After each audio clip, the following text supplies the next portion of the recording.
Welcome to West Virginia Beer Roads, a podcast all about beer from a West Virginia perspective. I'm Erin McCoy, here with my podcast partner, Charles Bockway. After starting up in 2013, Chestnut Brew Works, Morgantown, West Virginia, gained market share year after year until it was the largest selling West Virginia small brewery in its home city. From very tight quarters in a mostly residential area, Chestnut Brew Works has pretty much been operating at full capacity for the last number of years. They self-distribute their beer and sell just about every drop they brew at their own tiny tap room and also at other Morgantown bars and restaurants. That's right, Charles. And for years, craft beer fans in other parts of the state have been asking about their beer, but it's never available. There's just not enough brew to supply other areas. So in recent years, the question on all Chestnut Brew Works fans' minds is, will they ever expand? Charles, we are going to answer that question today here on West Virginia Beer Roads. We have as our guest Bill Rittenour, founder and proprietor of Chestnut Brew Works. Bill, welcome to West Virginia Beer Roads. Thanks, Erin and Charles, for having me. Happy to be here. So, Bill, we've talked about this through the years, but now I hear there's a major new development brewing at Chestnut Brew Works. Tell us about it. Yes, sir, Charles. So the time is finally ripe, and I found the right person to go into business with. We'll be expanding operations and moving across town. What were the factors leading up to the decision to move to a greatly expanded facility? Well, the primary decision is opportunity. You guys did a very great job introducing. Very humbled by your introduction, and we are a small brewery in a residential area, and that in and of itself is wonderful, but it certainly limits our capacity. So that's the number one factor that led, is just an opportunity to get our product into the hands of more consumers, and we think we have that opportunity. We're just going to try to take advantage of that. It was also the property itself. When it popped up, it was just the right. Because you can buy property and build anywhere, but with this whole thing, the way it all played out was really just too perfect to pass up. Trust me, I thought about it. I thought about just passing it up because I'm really happy with what we're doing, and I'm a little disappointed we can't get into the hands of more people. But when they say if you love what you do, you don't work a day in your life, and while I certainly ran into my issues, or we run into issues every day, it's what I do, I'm very lucky, man, to be able to do what I do and to be a part of the community I'm part of. So sometimes you just gotta be happy, but this, I think everything was just a little too right with this building and how it came about. So it's exciting just to be able to stay in your hometown. Yeah. Well, let's go over some of the details of this new facility. First, start out by telling us where it is. Sure. It's right, if you're familiar with Morgantown, if you're driving from downtown Morgantown into Westover, it's right across the Westover Bridge, right down to the right, right on the river. There will be river view there, and we're gonna have plenty of parking. So that is something that we've struggled with in the past, just given where our location is. So it's in an area called Westover. So just right across the river from Morgantown. Yeah, right. I mean, anybody familiar with Morgantown certainly understands Westover's on the other side of the river from downtown Morgantown. There's a bridge right there. And I think your facility is fairly close to that bridge as you drive on back downstream. Yep. Is that right? Yeah. It's the first right after the bridge. And you just drive down toward the train tracks. And we'll throw up a picture of this facility, or this building anyway, on our website about this podcast. So it'll be up there for listeners to take a look at least the exterior. Well, let's start with the production area. Will you just move your old equipment over there? Or are you going to be getting newer equipment, bigger equipment, expanding? Yes, so we're taking a mix match approach. We are moving our equipment that we currently have It's a 7-barrel brew house, a few 7-barrel fermenters, a few 14-barrel fermenters. Then we're also adding more bigger fermenters so that we can brew more frequently. We're increasing our cellar space. That is the primary equipment addition. We're also looking to incorporate a grain handling system so that we can buy in 2,000-pound sacks. And we're looking into that equipment and to getting that installed. And then just more space. We're just gonna have a lot more space, much bigger walk-in cooler. That is done. And, with all these hot days we've been having, sometimes I just go over there and walk in there and just appreciate. I'm envious of the that. walk-in cooler. Yeah. So, and just, more commercial, accepting deliveries of our grain and of pallets of cans and stuff will just be much more streamlined over here at the new location. Yeah, that's something I noticed. I think it was in the Morgantown Magazine article where you were quoted something like saying, we can take grain in one side and then put out beer shipments on the other end of the building. So apparently it's going to be set up pretty nice. That is the plan. That's how we designed it, and where we were going to put the equipment and all that is grain comes in the one garage door and then goes basically, step by step until it goes out the other garage door as a packaged product. Something that you didn't mention, and I know you've been canning for the last several years. Will you plan to expand your canning once you're in the new facility? Yes. So with expanding our volume, we're going to be expanding the volume of all of our products, first of all, but the percentage I do believe is going to go up for our cans. We are going to put that on the back of our current canning line, with the understanding that we're going to be working it. Like a lot of this is just going to be us working the equipment we have harder and somewhat to the max. So we figure that's a good first step, because with our space limitations now, we can't work it as often as we want to. We can't work our equipment as often. We can't, Right. We don't have the space to store that amount of beer that we could brew and package with the equipment. Yeah, I think if anybody listening that hasn't been in your current facility, you realize that you are wall to wall with your tanks and space, and you have a tiny tap room and all. I mean, it's so confining, I'm sure, for you, at least with the sales potentials you probably have today. I guess and that's one area I was naive with is it's just like, well, I was able to plan the space for the beer. But then, you start thinking about like the accumulation of the kegs, dirty and clean and filled. And then, oh man, once the canning line came in, okay, now you got cases, you got pack techs, you got cans, and it's just like, yeah, I mean, so space, I'm definitely, it's more in my mind now. Like I see space and I'm like, oh yeah, look at that space, whereas before so I guess real estate, it's like real estate. Well, let's move our discussion over to the new tap room. What can we expect there? Talk about it a little bit. Yeah, so this will be exciting as well. So even this, we're in the later ends of the planning stages, especially for the outside area. But the inside area, you can expect a full kitchen. Like I said, there's going to be 2 bars. This is the plan, and I don't see it changing. There's going to be a bar. We call it the River. We're just in our heads. We call it the River Riverside Bar, because it's going to be just a bunch of glass windows. You can just look out into the river while you enjoy your meal and your beers.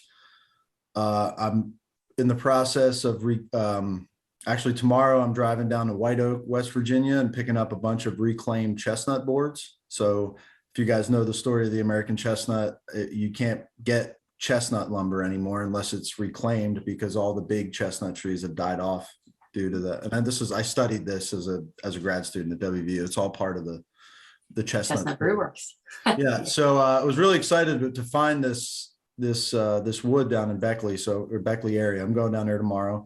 We're going to be incorporating some reclaimed barn wood, that the guy who's selling it to me, I was like, well, it's West Virginian, right? He's like, well, it's technically Virginian because it went up in 1860. I was like, oh, okay, all right. Oh so, my goodness. Yeah, so it's that old. It's that old. I'm real excited. And then in the other room, we're just gonna call it a beer hall. It's just gonna be a room with picnic tables in it and another bar. Again, a lot of Chestnut will be in there. I'm gonna have Brian Pickens, who I know you all have done. You know Brian. Yeah. With him. He's brought him over there for some ideas of some murals on the walls in there. Fantastic. Yeah, there's going to be an outside patio / deck area, and like I said, plenty of parking. Well, yeah, I was gonna say you already covered parking. But for decor, you're sticking to kind of traditional, wood, native, well, Chestnut. sort of native. Yeah. As you said, Virginia, but still native to the area. What about your number of taps and your square footage for the facility? Yeah. Square footage. I can't give you a number. I don't think in those terms. Unfortunately, I should. Okay. I should. But I'd probably give you a capacity. I think the last time we were looking at like maybe 170 between the patio, the main tap room, and the beer hall area. Yeah, that's a really nice size. That's it's going to be capacity. A good size. We're planning on starting off with 12 taps, but one of the great things about the design of the place is, and I've seen this at other breweries and stuff, and it's just the way to go, in my opinion, is the walk-in cooler is going to be immediately behind the bar. So if we want another tap, all we have to do is drill another hole into the walk-in cooler. But we're going to start off with 12. And and like I said, there's going to be a full kitchen. We don't really have a menu yet. We're bouncing around ideas, but it's, we're looking, I can give you the general, goal of any brew pub should really be, is just like food that is tasty, goes well with beer, and is fun to share. And we're going to source as much of that stuff locally as possible. Okay. You mentioned the menu and you aren't quite yet sure what all the food will be. Brings up a thought to me. Are you planning to work with a restaurant partner, or are you just maybe going to hire somebody to run the food operation side? No, there is a fellow who's been helping us out. His name's Jared Riggleman, and he's been involved in local Morgantown restaurant businesses for a long time, a couple of decades. Has his own catering company. So he and I have just been working together, and I basically, like I said, I give him the ideas of kind of what I want the atmosphere to be, and we vibe on that same level. He understands it for sure. So that's one of the reasons, one of the things about expanding, and one of the reasons I waited, I would say, as long as a few reasons I waited as long as I did. But as far as like taking on a project like this, is I wouldn't have wanted to take it on to this level if I had to manage a kitchen. This place across the river it is kind of a destination. Like, it's not like you can go over there and then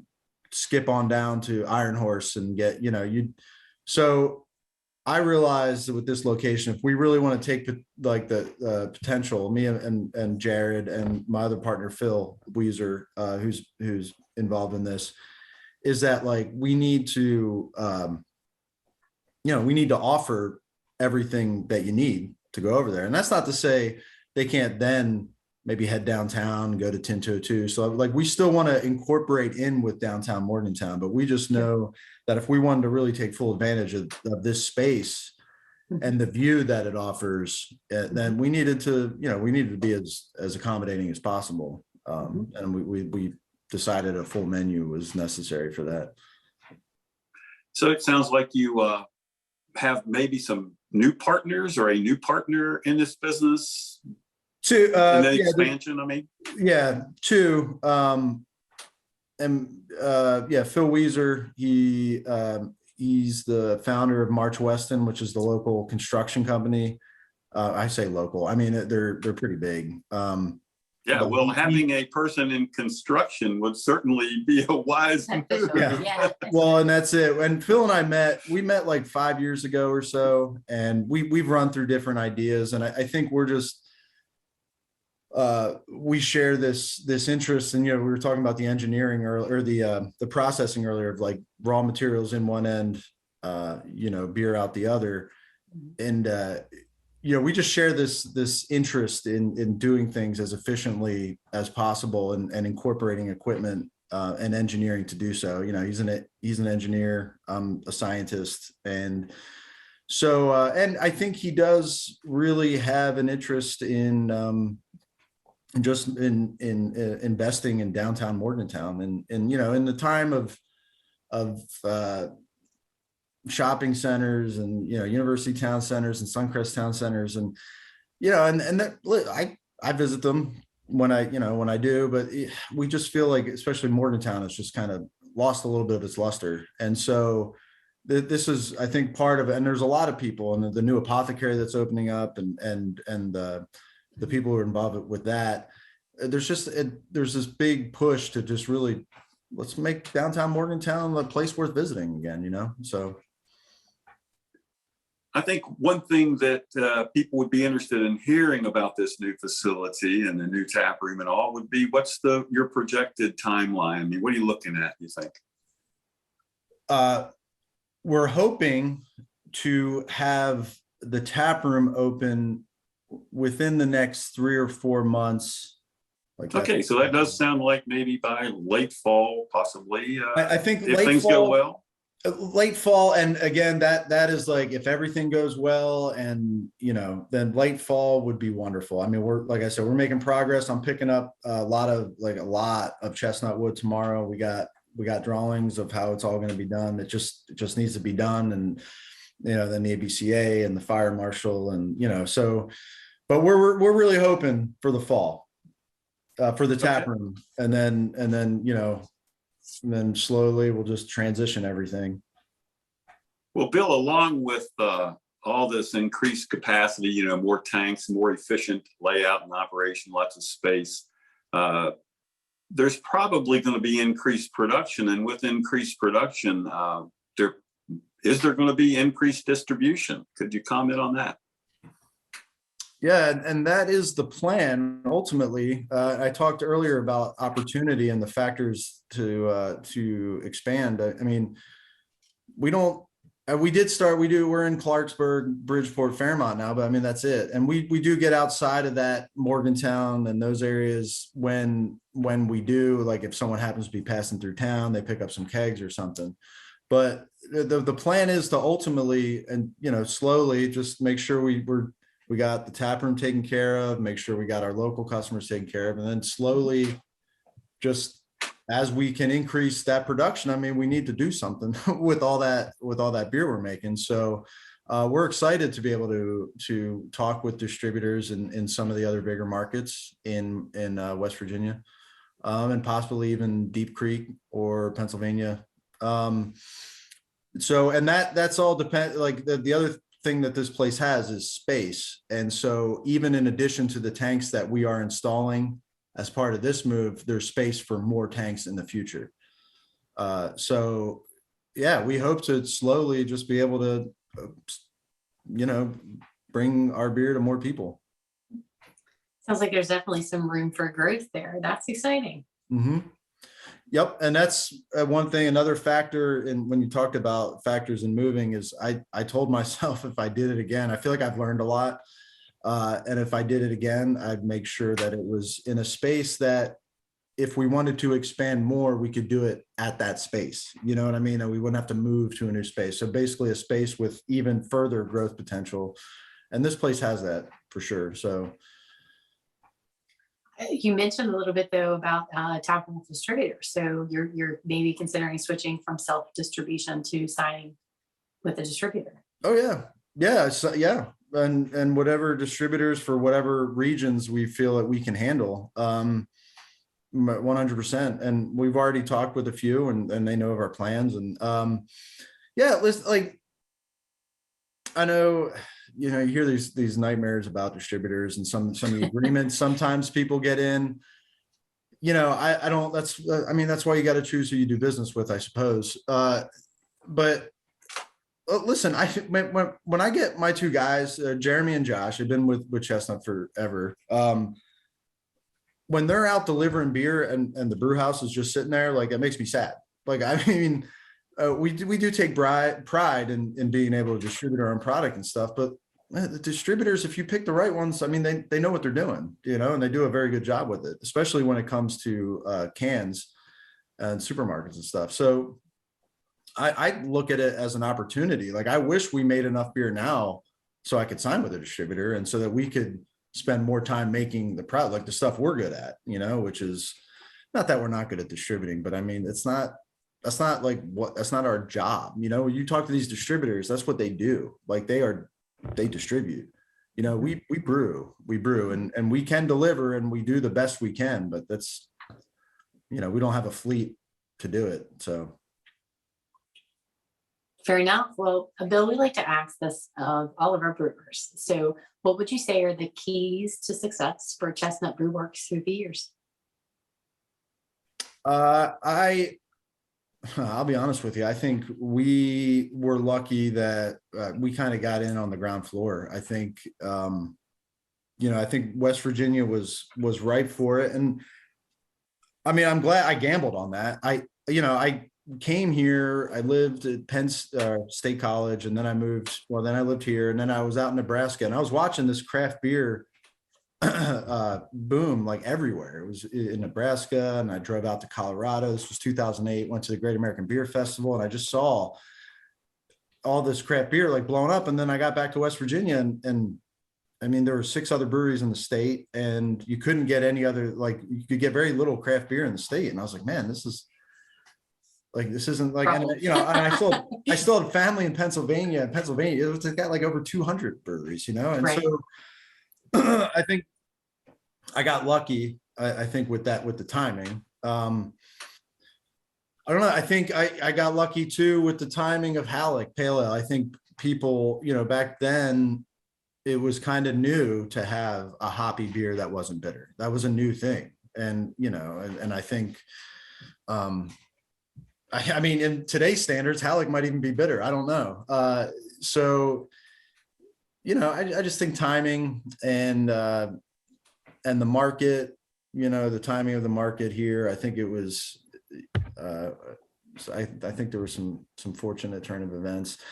I do like to think, and I've been told that we keep the product consistent.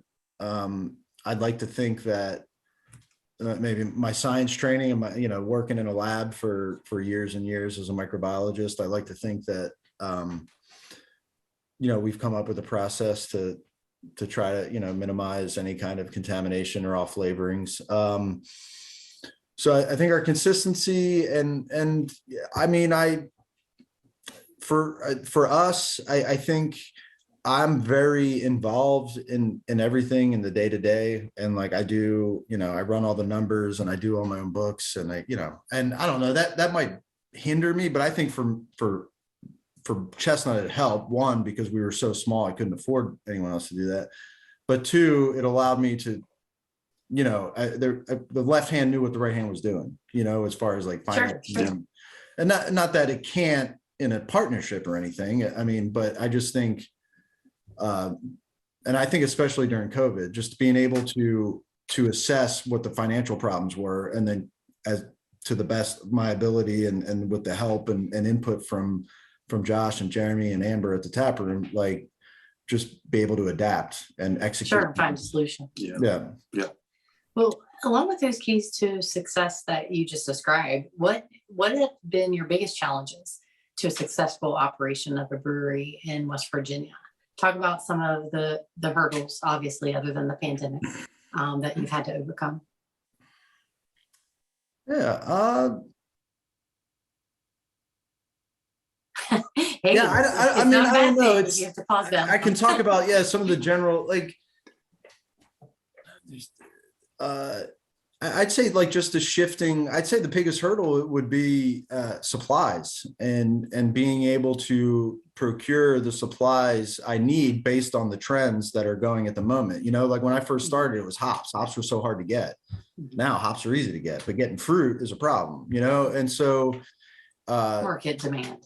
right. Yeah. Just the demand. And because I'll tell you what, man, the I want to call them trendy beers or the fatty beers or whatever, but like, you know, as the years go by, there's different beers that are hot, and it used to be IPAs, and it still is to an extent, but now, you know, you got the sours, a lot of sours and the hazies. And so it's just getting the supplies that everyone else wants, right? And the ingredients that everyone else wants at a price that you can afford. So, this inflation has been killer. This inflation has been one of the like the biggest problems we've had to deal with.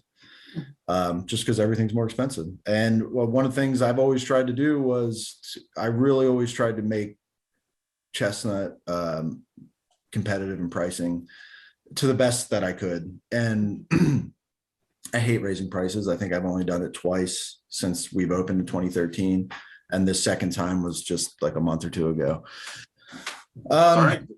Yeah. Well, let's just look at those nice, fairly priced beers that you're offering on your current operation, and that's something that all the beer fans, are excited about. What is it that you have on tap? What's been selling well for you at Chestnut Brew Works recently? Well, we're excited. We have probably our newest beer that we have available right now is Grape Expectations, which I know there's lots of other breweries that have named their beer Grape Expectations. I thought of it independently, and doesn't bother me. It's hard. This ain't going to be a nationwide seller. Okay. But it's a brute IPA, which is an interesting style. It was like kind of popular a couple of years ago. I don't know. You don't see them much anymore, but it just, when it's hot like this, they're just nice and dry, and it's almost like a seltzer almost, you know? And so we made that with Nelson Sullivan hops from Australia, which are very white grape. That's wonderful. There's a lot of white grape character. And then we also put some white grape juice in the beer itself. So it's very pale, very pretty clear. I mean, we don't filter any of our beers, but it's about as clear as our beers will get. And just dry, nice and easy to drink. So we have that available right now. We're hoping to can some soon. Like probably tomorrow or within the next couple of days, we're going to have a new batch of Stunt Hog, which was our hazy IPA. But this batch is we took it to the next level to try to maximize the juiciness. We used that Omega Cosmic Yeast and did some mash hopping and just did all the things to maximize the juice. So we can taste it. So we're pretty excited to release that as well. We also have the Bloob, which is a blueberry ale. Just a blonde ale base with a bunch of blueberry puree and some natural flavors in there. And it's just a nice, refreshing, purple colored,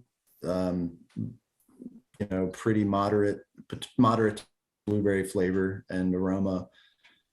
So we do a sour series. We call it Sex on the Cheat for local Cheat Lake here, or Cheat River. A good, fun, popular vacation destination to cool off. So this Sex on the Cheat series, we have a strawberry rhubarb sour, and we use marshmallow fluff and lactose in that to try to give it like a little bit heavier of a base to help offset some of the sourness. But that's been pretty popular with the people who enjoy sours. We'll add that on these beers like Stunt Hog and Sex on the Cheat, that those are also in cans with art by Brian Pickens that you mentioned earlier. That's got some cool labels. You want to comment a little bit on your label concepts? Yeah, I mean, Brian's great. I love working with artists, and Brian, who just great. Yeah, we just get together up at Gene's, local neighborhood bar up here, and we both live in the neighborhood, and sometimes we're joking around about something, and sometimes we'll be like, oh yeah, that would be a funny beer. Like that's actually how Stunt Hog came up. Like we were talking like a stunt hog and this idea of like a pig and like an Evel Knievel outfit. And I love pigs. we're just like, that doesn't make any sense, but we're like, but that's why it would be funny, right? Because it just wouldn't make any sense. So, and then he drew it, and then that, we laugh. Yeah. And that's just it, is I just kind of give Brian some ideas or kind of some of what we want the beer to be like or whatever, and then he just does it. I'm like, man, that's great. Like, that's great. Local artists are amazing. yeah And it makes it fun for us customers too to go out and shop those shelves and see those really creative, really fun and funny sometimes art that are on our beer can labels. So along the way, as Chestnut Brew Works has developed into the brewery that we all love today, there must have been some interesting anecdotes, stories, observations, anything you can share with us about your business, your customers, or maybe about West Virginia beer culture in general, like something humorous is what I'm getting at. Yeah. Does anything stand out for you? Yeah, this actually, now that I'm thinking about it, I mean, there's so many, and I love being part of this culture and going to the different beer festivals and hanging out with all the different brewers and craft beer drinkers. I guess one funny thing is, so back, you guys mentioned sometimes it had been hard to get Halleck, like it would sell a lot, it'd be hard to get. I guess some people would walk into, and this would happen at Pies and Pints a lot, and some other places would tell me it would happen, and they'd walk in, they'd be like, do you all have Halleck? And they'd say, oh no, we don't, we just ran out. And they turn around and just walk out. That's a compliment though. Well, I know, but it's just like, really, it's just like, come on, like, are you really like, you're not like, hey, I'm really going to enjoy one of these like great pizzas that these people make and just drink something else. Like, and so, but that's just like, I don't know. That's what's funny to me is like, there's just diehard fans out there, like diehard beer drinkers, and they want a very specific experience. And that's great. I mean, it's wonderful. And you're right, it is a compliment and all that. But to me, it's funny, maybe on this side of it, and you know what, that probably, I haven't heard that as much anymore. So I think that the fact that there's been other breweries have been, in the state and stuff, I think. So, but, and there'd been times when like with our last move, when we moved down from Halleck Road, which is where the first brewery was, to on Brockway, which we're at now, is there was no Halleck for a period of time. I think it was like a month or two. And we always like to tease that the pitchforks and the torches came out. But then there were some, right. Yeah. But Grace down at Apothecary was very smart, and she actually bought some Halleck, and then she held on to it until no one else had any Halleck, and then released it. That's a good business decision right there. Yeah. So we do, I guess that will lead up, like, we hope that there's not a supply issue. We're trying to make our moves this time seamless, but we'll see. How do you view the current state of our craft beer market here in West Virginia? Do you like where it's headed? Anything in particular that stands out to you? I think West Virginia craft beer market, since we got in business, I think has gotten much better. Much more variety, a lot more even of the national crafts. And then you also have the newer West Virginia breweries that are coming along and thriving. So yeah, I think the craft beer market's wonderful, and that's, I'll just sit here and point out my bias a little bit right now, is like, I kind of don't want it to get any bigger. Why not? But that's just a disclaimer that, I don't want to sit here and act like that, but no, it's great. It's wonderful. Well, there's always things that could be better, even when it's wonderful, and especially for the business climate for small local brewers. And I'm here mainly referring to maybe improvements you might want to see in legislation or regs around the alcohol sales and production? Yeah, for sure. So let's just call a spade. Like, the craft beer market has changed drastically in the past 20 years. And all of consumerism in general, in the Facebook era. So it's, the government's just a little behind in catching up with, with some of the things that really are required for a small local brewery to be able to thrive. And I would say primarily, and this is on the agenda, and hopefully we can talk to the ABCA about it, it's just making label approval, things like label approval, so that, we don't want to pull anything over on anyone, but people love what's new, and they want us to keep doing new things and different things. And, whereas, 20, 30 years ago, that wasn't really a thing. Right. So, and, a lot of these people in the state government might not be aware of the culture. They don't submerge themselves in it. They're just not part of the culture, and that's fine. But it just might be hard for them to understand some of these things and why they're important. I do think that's one. It's just creating an environment where small local breweries can introduce new products, in an efficient manner without being caught up in a lot of paperwork or red tape. Yeah, and we hear that from brewers across the state, and that is an issue. And we sure hope that you guys can, and working with the state, that we can, in the legislature, we can find a solution. Yeah, we can address that. And I'm confident we can. Process. I'm confident we can. Like I said, I think a lot of it's just education and just introducing them to, there's safe and, safe ways and to do this, and nothing to be concerned about, Well, Bill, thank you so much for spending time with us this evening and talking about Chestnut Brew Works and your future expansion. We are so excited to have you on here and talk about your plans for your business, and looking forward to visiting it once it's complete. So best of luck, and thank you for being on West Virginia Beer Roads. Yeah, thanks. Yeah, thank you, Aaron and Charles. It was a pleasure. This brings us to the close of another podcast. Remember, you can subscribe on Apple, Spotify, or your favorite podcast host. Thank you for listening to West Virginia Beer Roads. West Virginia Beer Roads is a production of BrilliantStream.com.